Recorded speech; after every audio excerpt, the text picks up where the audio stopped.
إذا راكي حابة تقوي الشعر وتحبسي التساقط وتحفزي نمو الشعر وتعالجي القشرة ويولي شعرك يلمع وناعم وتأخري الشيب، جيبي لي أي شامبوان عندك تستخدميه للشعر تاعك.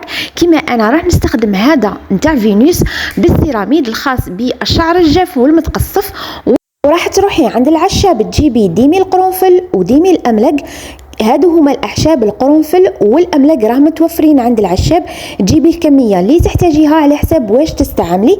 الاملق معروف لمنع تساقط الشعر، والقرنفل يحفز نمو الشعر ويطوله.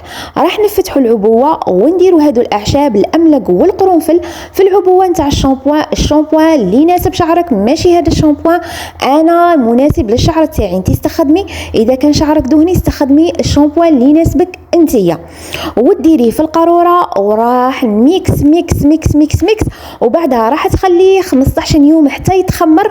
وهذوك الاعشاب يطلقوا كامل الفوائد تاعهم، وراح تستخدميه مرتين في الاسبوع، وراح تشوف الاستمرارية والمثابرة، راح تشوفي ريزولتا في غضون الشهرين. إذا داومتي عليه كيما عطيتك الطريقة مرتين في الأسبوع راح تشوفي ريزولتا، وراح يتوقف تساقط الشعر، وراح تشوفي باللي كاين كثافة ونمو. أنا خبيرة تجميل، ولمزيد من المعلومات والنصائح التجميلية ديري لايك وشير وكومنت.